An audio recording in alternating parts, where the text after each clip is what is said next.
Hayırlı günler mi, kızlar mı bilmeyeyim, lakin Kozanda solqın günler başlandı.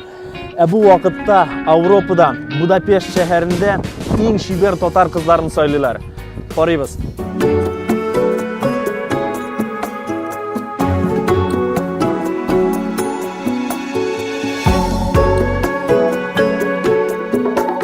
Konkursda 7 ildən 8 qız qatnaşdı. Bizga qalsa onlarning ismlarini atab ketu o'rinli bo'lar. Litvadan Karimova Zilare, Fransiyadan Glimnurova Violena, Estoniyadan G'baydullina Ruzana, Shvetsiyadan Fathulina Yuliya, Avstriyadan Farahova Albina, Bolgariyadan Muhammadova Adila, Avstriyadan Bayramova Inji, Angliyadan Hafizova Alina. Qizlar jüri oldinda milliy urf-odatlarimizni, yo'lalarini ham tatar tilini biluv darajasini ko'rsatdi. Көңілні еркәлейттірген, назлы тілі, маңлы жырлы, ашық езлі татар тілінің бір баласы болуы білән мен бек бәхетлімін. Европа татар кызының проект һәм сценарий авторы, куючы режиссер якташыбыз хәзерге вакытта Швецияда яшәүче Айна Еремина Зеттерлунд. Авырлыгы шул булды башта, иң беренче башлап киткәндә. Татарча сөйләштерән кызлар табып булмады.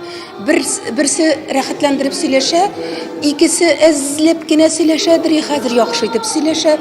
Калганнары гүпшим исәнмесез дигән сүзен дә белмидер. Телефон аша, Skype аша өйрәтергә туры килде. Алар белән менә сценарийлар язып, аларның чыгышларын өйрәтеп, ниләрне күрсәтеп, бөтенесендә монда килгәч кенә беренче тапкыр сәхнәгә чыгып, аларга постановкалар куеп, менә Айна апа, мин татар кызы икәнемне шак сиздем. Каралы нинди матур тел, ник электән үк башламадым икән дигән сүзләренә шатлануымнан җыладым хәтта. Менә шуның өчен генә булса да төннәрне йокламыйча, менә шулай итеп үртәлеп әзерләргә кирәк. Ул 8 кыз үз балаларына, үз гаиләләрендә шушы телне дәвам итсә, үз балаларына тапшыра алса, ул бит зур байлык. Җыр-бию гаҗәеп тамаша. Бүген беренче тапкыр Европа Татар Альянсы татар кызы бәйгесен уздыра.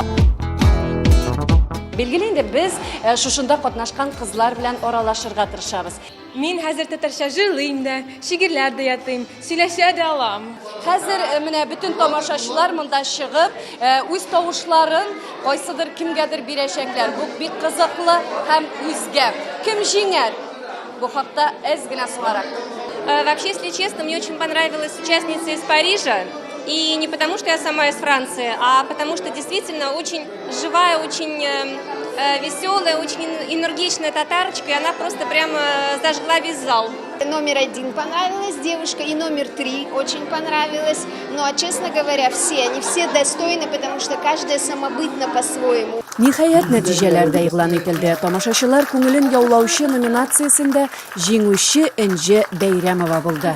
Бөтен дөнья татар конгрессының махсус бүләге көмеш беләзек татар телен иң яхшы белүче номинациясе җиңүчесе Зиләрә Каримовага бирелде. Вице-мисс исеменә Юлия Фатхуллина лаек дип табылды. Иң соңыннан төп җиңүче исемен атадылар. Каримова Зиләрә Ришат кызы. Бу бик үзенчәлекле конкурс булды. Нәкъ шулай, алар барысы да Казанга барачак. Гран-при иясе Литвадан Зиләрә Каримова, вице-мисс Швециядан Фатхуллина Юлия һәм тамашачылар күңелен яулаучы Австриядан Бәйрәмова Инҗе Казанга ярым финалга бару хокукына ия булды. Әлбәттә, зур рәхмәт әйтәсе килә.